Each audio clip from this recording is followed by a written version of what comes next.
नमस्कार, फाइटर समाचार में आपका स्वागत है। पेश आज 27 अगस्त शाम 7 बजे राजस्थान की खास खबरें।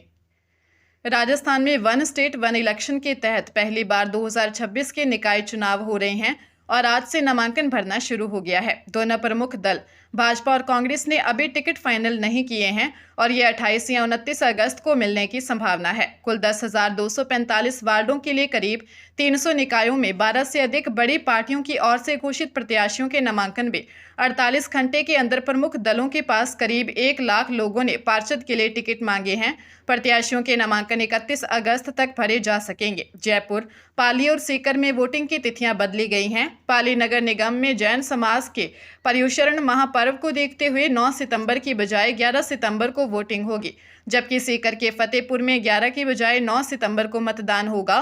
बीकानेर नगर निगम में 11 की बजाय 9 सितंबर तथा अन्य निकायों में 9 की बजाय 11 सितंबर को वोटिंग होगी। उत्तर प्रदेश के शामली में जिम के बाहर हरियाणवी सिंगर और यूट्यूबर अंकित बालियान के 4 अज्ञात हमलावरों ने ताबड़तोड़ 18 राउंड फायरिंग कर हत्या कर दी। 5 गोलियां लगने से गंभीर रूप से घायल अंकित को पुलिस अस्पताल ले गई, जहां डॉक्टरों ने उन्हें मृत घोषित कर दिया।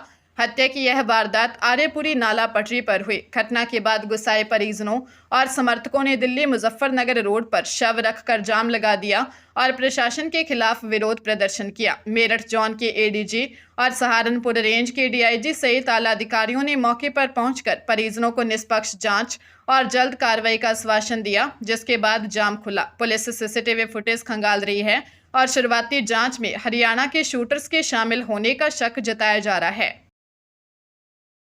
प्रतापगढ़ जिले में एसीबी मुख्यालय के निर्देश पर एसीबी चौकी प्रतापगढ़ इकाई ने पीपल खूंट के पटवार मंडल रोहनिया के पटवारी मदन लाल को 6,000 रुपये की रिश्वत लेते रंगे हाथ गिरफ्तार किया है। एसीबी के एएसपी विक्रम सिंह ने बताया कि शिकायत मिली थी। आरोप है कि पटवारी मदन लाल परिवादी के गांव के लोगों परिवादी उसके परिवार से हर पट्टा ऑनलाइन करने मौका देखने के बदले 2-2 हज़ार रुपये मांग रहा था। परिवादी और उसके परिवार के कुल 3 पट्टे थे। तीनों पट्टे ऑनलाइन करने मौका देखने के लिए कुल 6,000 रुपये मांगे गए थे। एसीबी ने रिश्वत मांग का सत्यापन कराया। इसके बाद एसीबी के उप महानिरीक्षक डॉक्टर रामेश्वर सिंह के सुपरविजन में एसीबी प्रतापगढ़ के एएसपी के नेतृत्व में टीम ने ट्रैप कार्रवाई की। अजमेर में रेलवे भर्ती बोर्ड के सहायक प्रशासनिक अधिकारी रवि मीणा का उनके साले महेंद्र पालाराम के इशारे पर अपहरण कर लिया गया। रवि का अपनी पत्नी सुमित्रा से कोर्ट में तलाक का मामला चल रहा है। 21 अगस्त को ड्यूटी खत्म करने के बाद बांदीकुई जाने के दौरान आरोपियों ने डीआरएम ऑफिस के पास कार से टक्कर मारकर रवि का अपहरण किया। आरोपियों ने टहला गांव ले गए, जहां उनके साथ मारपीट की गई और 51 लाख रुपए की फिरौती मांगी गई।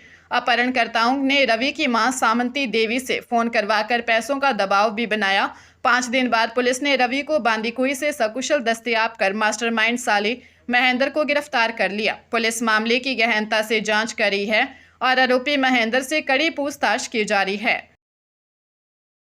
आधा सत्र बीतने के बाद सरकारी स्कूलों में खाली पड़े 76,000 से अधिक पदों पर गेस्ट फैकल्टी लगाने के लिए विद्या संबल योजना शुरू की गई है। इस योजना में खामियों की भरमार है। अधिकारियों की आचार संहिता का ध्यान नहीं रखा। जिला स्तर पर निकाली जा रही इस योजना में अभ्यर्थियों को आवेदन के लिए 2 से 3 दिन का समय ही मिल रहा है। विरोध हुआ तो कई जिलों में 24 घंटे के भीतर ही योजना का आदेश वापस ले लिया गया। जयपुर सहित कई जिलों में तो अब तक आदेश ही जारी नहीं हुआ। बूंदी, झालावाड़ और बारां सहित कुछ जिलों में पहला आदेश निरस्त कर अब संशोधित आदेश जारी किया गया, जिसमें कहा गया कि योजना का यह आदेश आचार संहिता वाले क्षेत्रों में अप्रभावी रहेगा। आरक्षण को लेकर कोई प्रावधान तय नहीं। स्कूलों में खाली पड़े व्याख्याता, वरिष्ठ अध्यापक और अध्यापक लेवल 1 व 2 के पदों पर गेस्ट फैकल्टी लगाई जाएगी। युवा बेरोजगार डिग्रीधारी भी आवेदन कर सकते हैं। भर्ती निकालकर राहत प्रदान करनी चाहिए। उदयपुर जिले के वल्लभनगर में नेशनल हाईवे 48 पर मीनार के पास 3 मुखी पुलिया के समीप भीषण सड़क हादसा हो गया। मंगलवार से उदयपुर जा रही बस सड़क किनारे खड़े ट्रेलर से पीछे से टकरा गई। हादसे में 62 वर्षीय बंसीलाल टेलर निवासी पहाड़ा और 60 वर्षीय भगवान लाल डांगी निवासी शौभागपुरा की मौके पर ही मौत हो गई, जबकि एक अज्ञात 55 वर्षीय महिला ने इलाज के दौरान दम तोड़ दिया। हादसे में 6 से 7 यात्री घायल हुए हैं, जिन्हें इलाज के लिए जीबीएच अस्पताल में भर्ती करवाया गया है। प्रत्यक्षदर्शियों के अनुसार बस चालक के गुटखा खाने में व्यस्त होने और तेज गति के कारण यह दुर्घटना हुई। पुलिस ने मौके पर पहुंचकर घायलों को अस्पताल पहुंचाया और शवों को महाराणा भूपाल अस्पताल की मोर्चरी में रखवाया।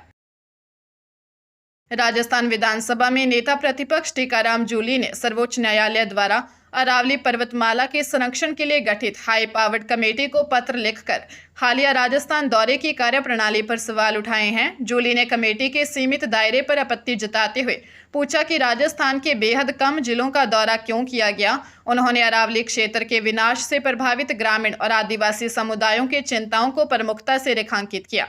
नेता प्रतिपक्ष टीकाराम जूली ने मांग की है कि रिपोर्ट प्रस्तुत करने की 31 अगस्त 2026 की समय सीमा को आगे बढ़ाया जाए।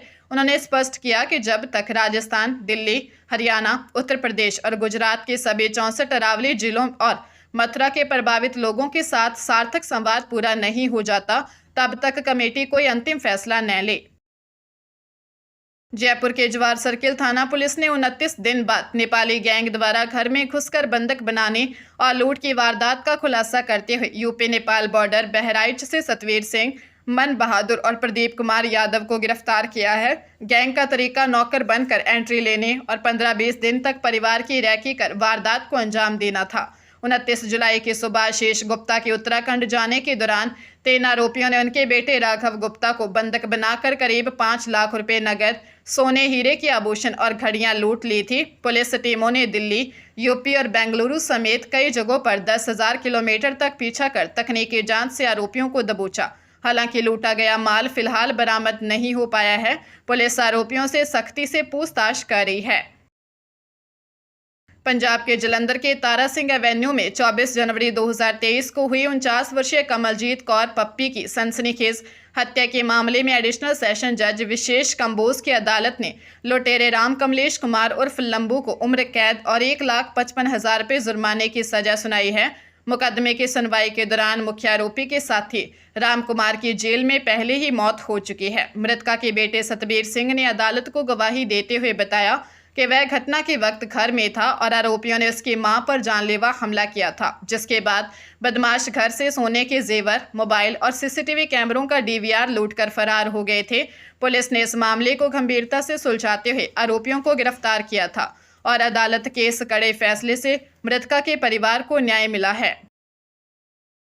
राजस्थान के चिकित्सा एवं स्वास्थ्य विभाग ने सत्र 2026-27 के लिए 2 वर्षीय महिला स्वास्थ्य कार्यकर्ता यानी ANM प्रशिक्षण कोर्स की 1650 सीटों पर प्रवेश प्रक्रिया शुरू कर दी है। 12वीं पास युवतियां 7 सितंबर तक इसके लिए आवेदन कर सकती हैं। ANM कोर्स में 18 माह का प्रशिक्षण और 6 माह की अनिवार्य इंटर्नशिप शामिल है, जिसके दौरान चयनित अभ्यर्थियों को स्टाइपेंड भी दिया जाएगा। आवेदन शुल्क के रूप में CMHO के नाम 20 रुपये का पोस्टल ऑर्डर लगाना अनिवार्य है। दूसरी ओर राजस्थान स्वास्थ्य विज्ञान विवि ने खाली रही करीब 1800 सीटों पर नर्सिंग कॉलेजों को अपने स्तर पर ऑफलाइन प्रवेश लेने की अनुमति दी है। इस सत्र में BSc नर्सिंग और allied and health care courses में प्रवेश के लिए CUET परीक्षा पास करना अनिवार्य किया गया है।